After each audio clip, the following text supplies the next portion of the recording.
बिस्मिल्लाहिर्रहमानिर्रहीम। अस्सलाम वालेकुम।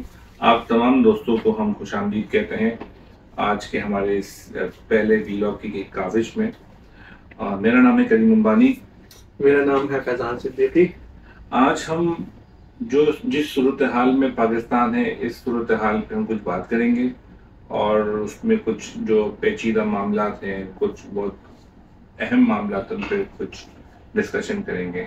में मईशत भी है, जिसमें जो मौजूदा सूरत हाल है महंगाई की वो भी है, और जो करंट हमारे पास सियासी माहौल चल रहा है, जो एक्सट्रीमिज़म चल रहा है और जो लोगों के बीच में इख्तलाफात चल रहे हैं, उस पर हम थोड़ी सी रोशनी डालने की कोशिश करेंगे इंशाल्लाह। फैजान भाई, आपसे स्टार्ट करते हैं।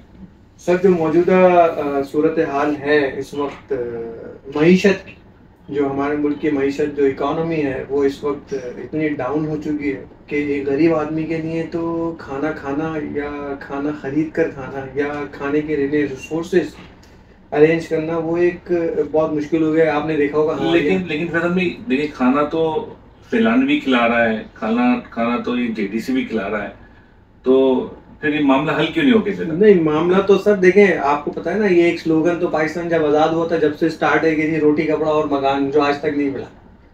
ये स्लोगन से हम स्टार्ट हुए थे और हम आज तक इन 75 सालों में हम आज तक इसी स्लोगन पे हैं कि रोटी कपड़ा और मकान देने को कोई तैयार नहीं। ये एक आगे का जुमला है जो कोई सियासतदान इस्तेमाल नहीं कर रहा कि जी रोटी कपड़ा और मकान देंगे हमने।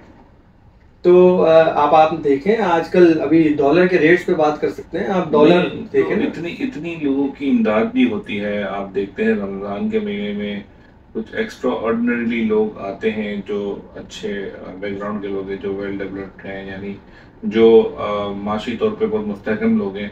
वो उस तबके की एक मदद करते हैं जो बहुत गरीब तबका है, उनको हेल्प आउट करते हैं। लेकिन कहने का मकसद है, कितनी हेल्प, मतलब कब तक एक हमारा मुल्क हेल्प पे चल रहा है और फिर हमारे लोग भी हेल्प पे चल रहे हैं। सर देखें, तो इसका मुस्तकिल हल क्या समझते हैं आप, क्या है?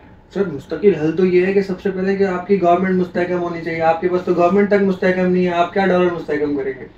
आप मईशत जब स्ट्रांग होगी, जब आपकी गवर्नमेंट स्ट्रांग हो, लॉज जो है ना वो उन पे इम्प्लीमेंट किए जा रहे हो।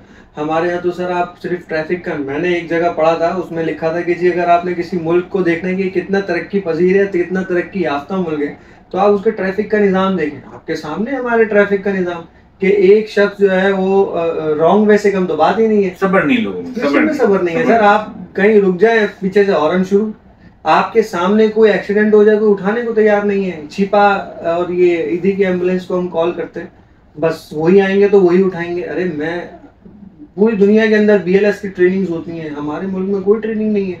लेकिन लोगों को जरा पता है बीएलएस होता क्या है बेसिकली? बीएलएस होता है बेसिक लाइफ सपोर्ट। तो उसकी ट्रेनिंग होती है बाकायदा कि खुदा ना खास्ता कोई अगर ऐसी सिचुएशन में कोई बंदा गिर जाए, किसी का एक्सीडेंट हो जाए, तो उसको बेसिक लाइफ सपोर्ट दी जा सके।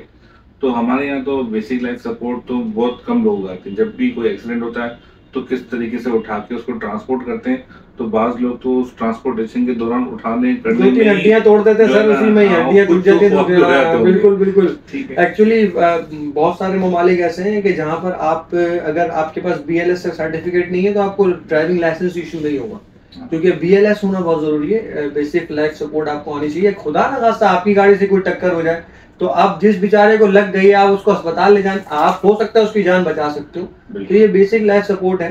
बट टुडे हमारा टॉपिक जो है वो ये है कि मईशत, इकोनॉमी के, हमारी इकोनॉमी किस तरफ जा रही है। अच्छा, और डॉलर का रेट, तफसील से जो बात करने लगे हैं इकोनॉमी के ऊपर, बेसिकली इकोनॉमी में पाकिस्तान का मसला है क्या, और ये इकोनॉमिक क्राइसिस में हम हमेशा मुश्किल हालात में ही क्यों होते हैं? पाकिस्तान जब से आज़ाद हुआ है तब से इकोनॉमिक क्राइसिस की नज़र होते जा रहा है, वक्तन वक्तन, आहिस्ता आहिस्ता। शुरू का जो वक्त था उसके अंदर हमारे पास सियासी स्ट्रगल चलती रही, साथ में आमरीत के साथ सियासी स्ट्रगल चलती रही, डिक्टेटरशिप आई, जमहूरियत गई, जमहूरियत आई, डिक्टेटरशिप गई। तो एक मुस्तकिल मिजाजी हमारे हुकूमती निज़ाम में, रियासती निज़ाम में नहीं रही। बिल्कुल सही, बिल्कुल। जो सूरत हाल है पाकिस्तान की वो ये है कि कोई भी मुल्क जब चलता है इकोनॉमिकली तो उसकी दो बहुत इंपॉर्टेंट चीज़ें होती हैं। एक होती है उसकी इंपोर्ट्स कि वो क्या खरीद रहा है पूरी दुनिया से। एग्जैक्टली। एक होती है उसके एक्सपोर्ट्स, कि वो क्या बेच रहा है पूरी दुनिया को। ठीक है, हमारा शुरू से मसला रहा है कि हमारे इंपोर्ट और एक्सपोर्ट में तवाज़ुन नहीं, और हमेशा से हमारी इंपोर्ट्स ज़्यादा रही हैं और हमारी एक्सपोर्ट्स कम रही हैं।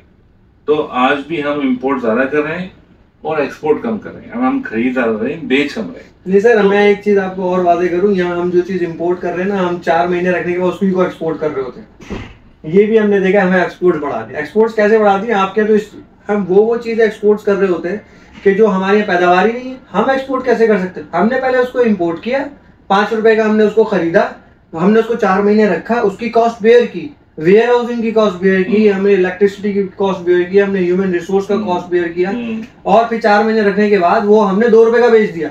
बिल्कुल। तो ये हमारी एक्सपोर्ट्स हैं जो हमें हमारे लोग दिखाते हैं, यही हमारी इकोनॉमी हमें दिखाई जा रही होती है।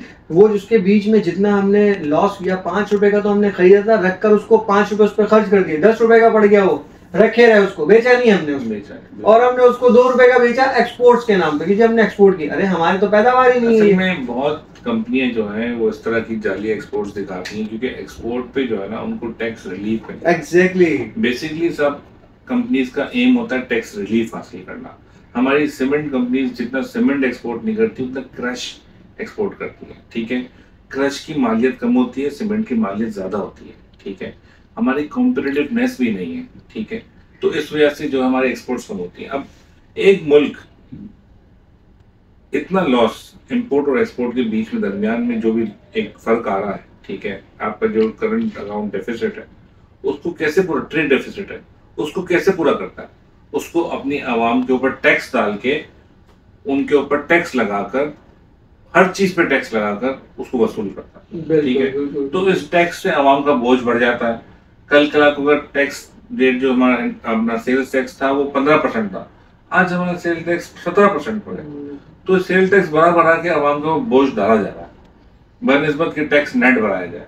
Exactly, अब वो सेल्स टैक्स बढ़ाने से होता है कि गरीब भी तो टैक्स दे रहा है, अमीर भी तो टैक्स दे रहा है, लेकिन जो अमीर बंदा अपनी आमदनी छुपा कर, अपनी आमदनी कम कर टैक्स नहीं दे रहा, उसको टैक्स के दायरेदार में लिया नहीं जा रहा सही से। सर ये बिल्कुल, मैं एक छोटी सी मिसाल दूंगा। अब कुछ अर्सा पहले जो हमारी के इलेक्ट्रिक है, उसका क्या होता था कि इस गली के अंदर जो ना इतने यूनिट्स, उन्होंने एक मीटर लगाया है, उसके ऊपर पीएमडी के साथ जी इतने यूनिट्स इस गली में चले। अब एक शख्स है जो कि बिल पे कर रहा है, एक शख्स है जो बिल पे ही नहीं कर रहा। जो बिल पे नहीं कर रहा उसी घर में लाइट भी आती है, उसी घर में सब कुछ आता है, और वो शख्स जो बेचारा बिल पे कर रहा है, वो जो डेफिसिट था वो उसी के ऊपर डाल के बिल्कुल वो पे कर रहा है। तो ये लोगों को मजबूर करने वाली बात है, वो भी चोरी पे। एग्जैक्टली। अब अभी मैं टैक्स पे कर रहा हूँ, जब मैं टैक्स पे कर रहा हूँ तो मुझे उसके बेनिफिट्स कहाँ हैं?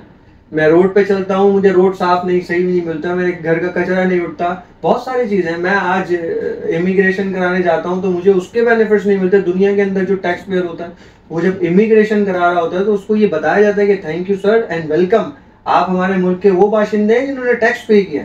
तो हम तो टैक्स पेयर हो के फंस रहे हैं, पछता रहे हैं। आपको क्या लगता है कि इस पूरी सूरत हाल में कसूरवार कौन है? कसूरवार सर देखें, सबसे पहले तो कसूरवार हम हैं, अवाम, क्योंकि हमारे ही मुंतखब करदा लोग बैठते हैं।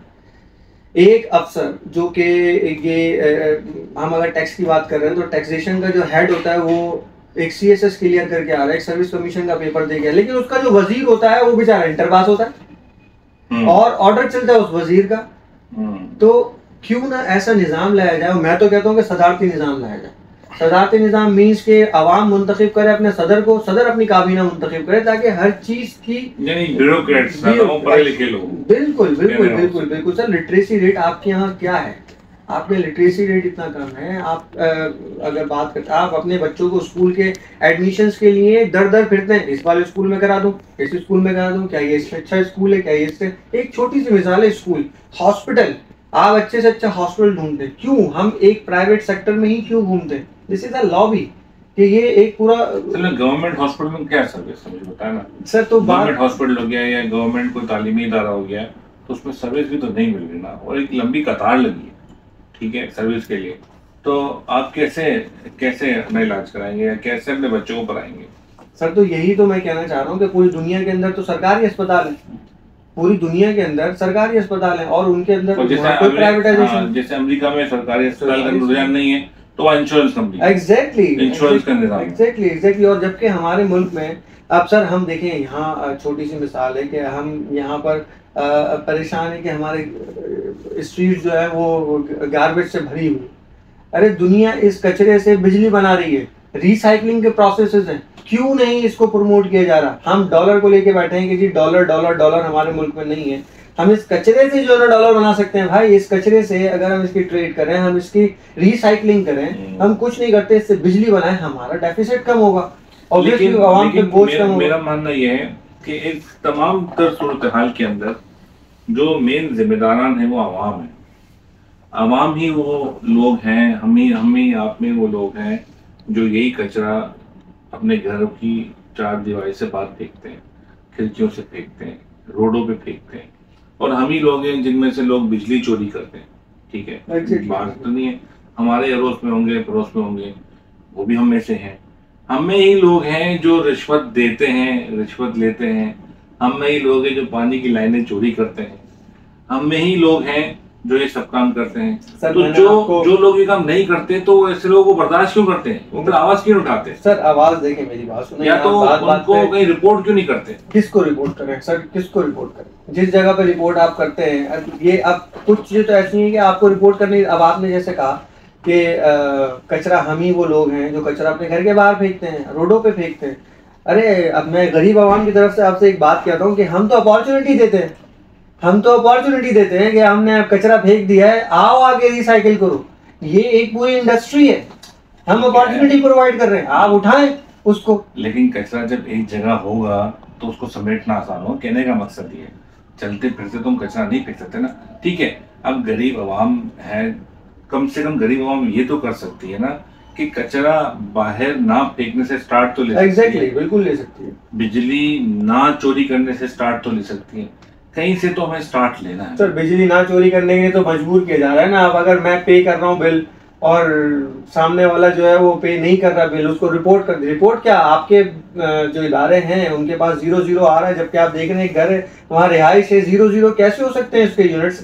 तो आप उसके ऊपर एक्शन ले बजाय से रिपोर्ट करें। लेकिन इदारा कहता है जी रिपोर्ट करें। रिपोर्ट तो उन चीजों की होती है जो हिडन होती है। अब आप इनके लोग शामिल हैं इसको। सर बिल्कुल, ये एक पूरी एक मैं आपको यही कह रहा हूँ कि माफिया बन चुका है हमारे यहाँ। लैंड माफिया, ये चोरी का माफिया, ये डकैती का, हर चीज का एक माफिया है। तो फिर आज का हम ये जो डिस्कशन है इसको कंटिन्यू करेंगे आगे, लेकिन इसको समाप्त करते हैं इस सवाल पे कि इन सब माफिया के होते हुए और इस पूरे करप्ट निजाम के होते हुए क्या आज का नौजवान पाकिस्तान रुकेगा या पाकिस्तान छोड़ के जाएगा? इस सवाल पे आज की वीडियो को एंड करते हैं और इंशाल्लाह कल दोबारा इसी डिस्कशन के साथ दोबारा मिलेंगे इंशाल्लाह। Thank you. Like, subscribe and share. Thank you.